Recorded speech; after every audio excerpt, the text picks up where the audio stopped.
পুরোদমে ইসরায়েল, ফিলিস্তিন, Iran, Hezbollah ভয়াবহ যুদ্ধ চলছে। জানিয়ে দিব আমাদের হাতে থাকা সর্বশেষ গুরুত্বপূর্ণ আপডেট আন্তর্জাতিক সংবাদ।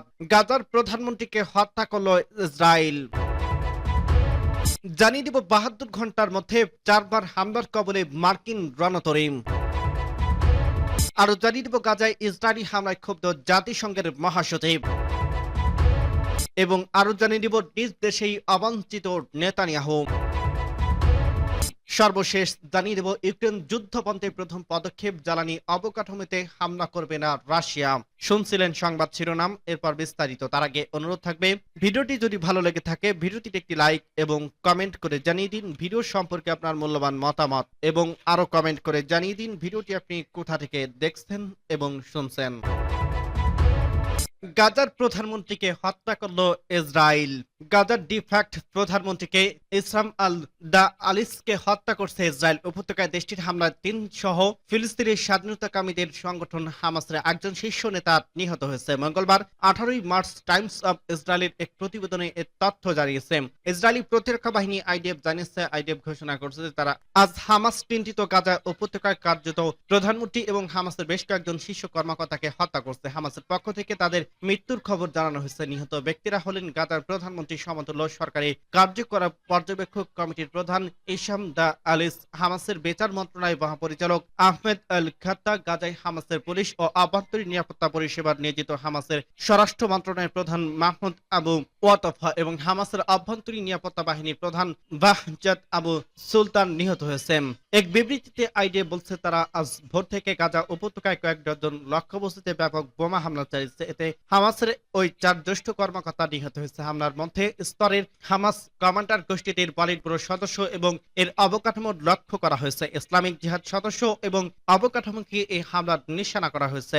এই হামলায় লক্ষ্য করা হলে হামাসের সামরিক ও সরকারি সক্ষমতাকে আঘাত করা এবং ইসরায়েলের রাষ্ট্র ও এর নাগরিকের জন্য হুমকি দূর করা। ২০২৪ সালের জুলাই মাসে ইসরায়েল কর্তৃক রাউহি মুস্তাহার হত্যার পর হামাসের ডিফ্যাক্ট প্রধানমন্ত্রী আল আসলি তার স্থলাভিষিক্ত হন। সেনাবাহিনীর দাবি, দা আসলি গাজা উপত্যকায় হামাসের শাসনের কার্যকারিতা এবং সুশাসনের সংগঠনের সব শাখার সমন্বয় সাধনের দায়িত্ব পালন করেছে। আইডিএফ এর পক্ষ থেকে আল খাত্তা, আবু ওয়াতফা এবং আবু সুলতান নিহতর বিষয়টি নিশ্চিত করা হয়েছে। ৭২ ঘন্টায় ৪বার হামলার কবলে মার্কিন রণতরী। ৭২ ঘন্টায় ৪বার হামলার কবলে মার্কিন রণতরী। ইয়েমেনের বিদ্রোহী গোষ্ঠী হুতিরা এই হামলা চালিয়েছে। বুধবার ১৯ মার্চ আল জাজিরার এক প্রতিবেদনে এই তথ্য জানানো হয়েছে। হুতিদের দাবি, লোহিত সাগরে অবস্থানরত মার্কিন যুদ্ধজাহাজের বিরুদ্ধে আরেকটি হামলা চালানো হয়েছে। গত ৭২ ঘন্টায় এটি তাদের বিরুদ্ধে চতুর্থ হামলা। হুতি যোদ্ধাদের দাবি অনুযায়ী তারা মার্কিন বিমানবাহী রণতরী ইউএসএস হ্যারি ট্রুম্যান এবং অন্যান্য জাহাজ লক্ষ্য করে ক্রুজ মিসাইল ও ড্রোন হামলা চালিয়েছে। হুতিদের সামরিক মুখপাত্র ইয়াহিয়া সারি এক বিবৃতিতে জানায়, এই হামলায় ক্রুজ মিসাইল ও ড্রোন ব্যবহার করা হয়েছে। এটি ইয়েমেনে মার্কিন হামলা প্রতিহত করার জন্য পরিচালিত হয়েছে। তিনি দাবি করেন, এই অভিযান সফলভাবে তারা লক্ষ্য অর্জন করছে। সারি আরো বলেন, মার্কিন আগ্রাসন ফিলিস্তিনিদের প্রতি ইয়েমেনের অটল সমর্থনকে দমিয়ে দিতে পারে না। তিনি সতর্ক করে দেন, ইসরায়েল গাজার উপর হামলা ও অবরোধ বন্ধ না করা পর্যন্ত হুতিদের হামলা আরো তীব্র করা হবে। এর আগে হুতিরা ইসরায়েলের দিকে একটি ক্ষেপণাস্ত্র নিক্ষেপ করেছিল, যা জানুয়ারি মাসে হামাস ও ইসরায়েলের মধ্যে যুদ্ধবিরতি চুক্তি স্বাক্ষরিত হওয়ার পর প্রথম ঘটনা। এই ক্ষেপণাস্ত্র হামলার কয়েক ঘন্টা আগে ইসরায়েল গাজায় একটি আকস্মিক হামলা চালায়। এই হামলায় ৪০০ এর বেশি ফিলিস্তিনি নিহত হন। তাদের মধ্যে অনেকেই নারী ও শিশু রয়েছে। এই হামলার মধ্যে দিয়ে যুদ্ধবিরতি চুক্তি ভেঙে যায়। ইসরায়েলের দাবি যে তারা হুতিদের ক্ষেপণাস্ত্রটি তাদের ভূখণ্ডে পৌঁছানোর আগেই প্রতিহত করছে। অন্যদিকে ইয়েমেনের স্থানীয় সংবাদ মাধ্যম জানানো হয়েছে, গত কয়েক ঘন্টায় মার্কিন বিমান হামলায় ইয়েমেনের বিভিন্ন অঞ্চল, বিশেষত সাদা এবং বন্দর নগরী হুদাইদাহে আক্রান্ত হয়েছে। গাজায় ইসরায়েলি হামলায় ক্ষুব্ধ জাতিসংঘের মহাসচিব। ফিলিস্তিনি অবরুদ্ধ গাজা উপত্যকায় প্রাণঘাতী বিমান হামলা চালিয়েছে ইসরায়েল। দেশটির এই হামলায় ৪ শতাধিক ফিলিস্তিনি নিহত হয়েছে। এই ঘটনায় গভীরভাবে মর্মাহত হয়েছে জাতিসংঘের মহাসচিব অ্যান্তোনিও গুতেরেস। এছাড়া ইসরায়েলি হামলায় ক্ষুব্ধ হন মহাসচিব। মঙ্গলবার ১৮ মার্চ গাজায় ইসরায়েলি হামলার বিষয়ে একটি বিবৃতি দিয়েছে জাতিসংঘ। এতে ক্ষুব্ধ প্রতিক্রিয়া জানায় জাতিসংঘের মহাসচিব। বিবৃতিতে বলা হয়েছে, গাজায় ইসরায়েলি বিমান হামলায় বেসামরিক নাগরিকদের প্রাণহানির ঘটনায় গভীর শোক ও উদ্বেগ প্রকাশ করছে জাতিসংঘের মহাসচিব গুতেরেস। মঙ্গলবার জাতিসংঘের মহাসচিবের মুখপাত্র এক বিবৃতিতে কথা জানান। মহাসচিব গাজায় ইসরায়েলি বিমান হামলায় ব্যাপক সংখ্যক বেসামরিক নাগরিকের নিহত হওয়ার ঘটনায় হতবাক। তিনি যুদ্ধবিরতি মেনে চলার জন্য জোরালো আহ্বান জানাচ্ছেন, যাতে মানবিক সহায়তা অব্যাহত রাখা যায় এবং যেসব জিম্মি এখনো মুক্তি পানি তাদের বিনা শর্তে ছেড়ে দেওয়া হয়। জাতিসংঘের মহাসচিব এর আগেও সংঘাত নিঃসরণে সব পক্ষকে সংযম প্রদর্শনের আহ্বান জানিয়েছেন এবং মানবিক সহায়তা নিশ্চিত করার উপর গুরুত্ব আরোপ করেছেন। এর আগে আল জাজিরা জানিয়েছে, মঙ্গলবার গাজা জুড়ে ইসরায়েলি প্রাণঘাতী বিমান হামলায় নিহতের সংখ্যা বেড়ে 413 জনে দাঁড়িয়েছে। অনেকে বিধ্বস্ত ভবনের নিচে চাপা পড়ে আছেন, ফলে মৃত্যুর সংখ্যা আরো অনেক বেশি হতে পারে। আশঙ্কা করছে গাজার স্বাস্থ্য মন্ত্রণালয় নিহতের মধ্যে অধিকাংশই নারী ও শিশু। গত 19 জানুয়ারি যুদ্ধবিরতি শুরুর পর থেকে গাজায় একটি ইসরায়েলি সবচেয়ে বড় বিমান হামলা। ইসরায়েলি প্রতিরক্ষা বাহিনী আইডিএফ দাবি করছে তারা হামাসের সন্ত্রাসী লক্ষ্যবস্তুতে হামলা করছে। এতে গাজার ডিফ্যাক্ট প্রধানমন্ত্রী ইসাম আল আলী সহ ফিলিস্তিনি স্বাধীনতাকামীদের সংগঠন হামাসের কয়েকজন শীর্ষ নেতা নিহত হয়েছেন। সংবাদ মাধ্যম আল জাজিরা জানিয়েছে, মঙ্গলবার 18 মার্চ গাজায় হামলা শুরুর আগে বেশিরভাগ মানুষ রমজানের সেহরি খাচ্ছিলেন, তখনই বিস্ফোরণ শুরু হয়। প্রত্যক্ষদর্শীদের মতে 20টিরও বেশি ইসরায়েলি যুদ্ধবিমান গাজায় আকাশে উড়ছিল এবং সেগুলো গাজা সিটি, রাফা ও খান ইউনুসের লক্ষ্যবস্তুতে বোমা ফেলছিল।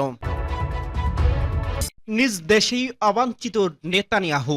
ইসরায়েলি প্রতিরক্ষা বাহিনী নেতানিয়াহুর বিরুদ্ধে বিক্ষোভ করতে দেশটির বাসিন্দারা মঙ্গলবার 18 মার্চ রাতে তেল আবিবের হাবিবা স্কোয়ারে জড়ো হন প্রায় 40,000 মানুষ। এই সময় বিক্ষোভকারীরা নেতানিয়াহুকে মিস্টার অ্যাবান্ডমেন্ট ঘোষণা করেন। এক প্রতিবেদনে এই তথ্য জানিয়েছে টাইমস অব ইসরায়েল। প্রতিবেদনে বলা হয়েছে, প্রায় 40,000 মানুষ বিক্ষোভে অংশ নিয়ে নেতানিয়াহু সরকারের বিরুদ্ধে তাদের ক্ষোভ প্রকাশ করেন।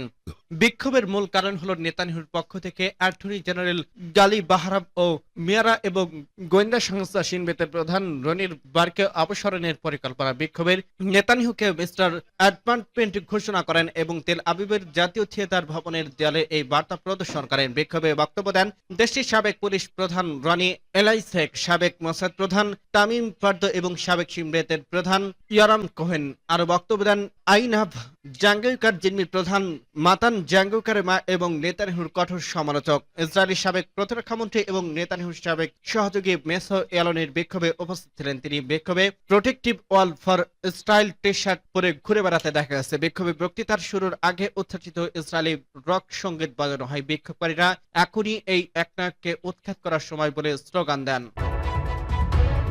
ইউক্রেন যুদ্ধ বন্ধের প্রথম পদক্ষেপ, জ্বালানি অবকাঠামোতে হামলা করবে না রাশিয়া।